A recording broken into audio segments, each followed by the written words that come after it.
sorry. Baka pwede niyo pong sagutin yung sinasabi ng iba, especially Congresswoman De Lima saying that you're a brat. You would like to address that comment of her po?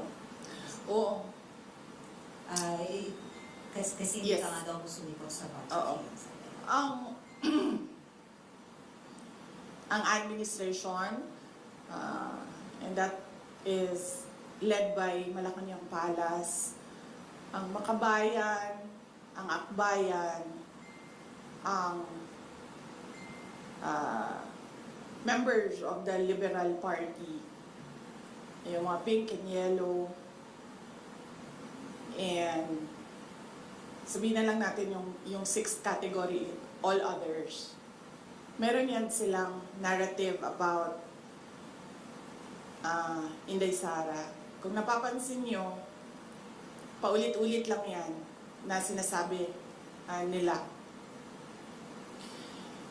Kung ano yung, at pansinin nyo din, kung ano yung lumalabas sa bibig ng Malacanang Palas, susunod yung kanilang online service providers sa news.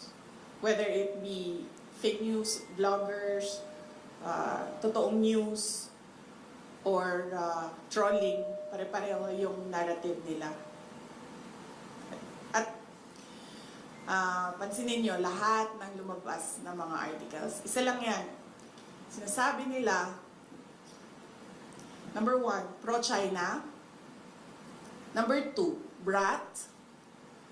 Number 3, Lucaret, crazy. At number 4, nakalimutan ko yung isa. Ano yung isa, ma'am? Paulit-ulit lang yan sila eh. At confidential funds. Ilustay. Yan. Pro-China, brat, Luka-Luka, at confidential funds. 4 lang yan. Pansinin nyo, inuulit-ulit nila yan.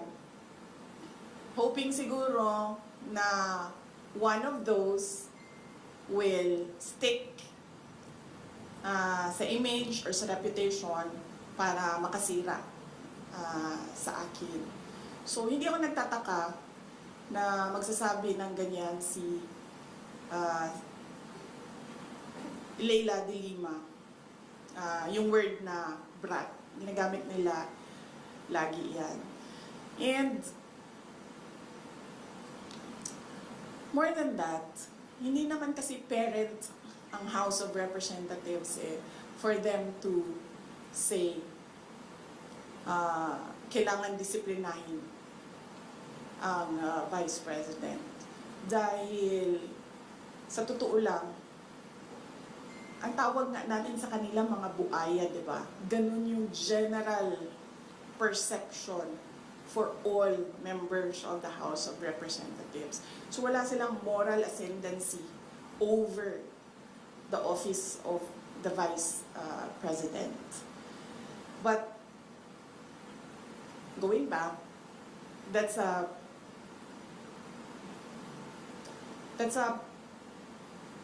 messaging narrative of anti-Duterte. No, not anti-Duterte. Anti-Sara Duterte. Messaging narrative nila. Nasa message board yan nila. Sa mga anti-Sara Duterte. Yan, paulit-ulit yan sila. Pro-China, Luka-Luka, confidential funds, at brat. Ang problema kasi sa messaging nila, hindi ko na lang sabihin kasi baka matuto sila sa akin. Ayoko ma'am, pag sinabi ko, then matuto sila, and then makaisip sila ng bago. Wag na.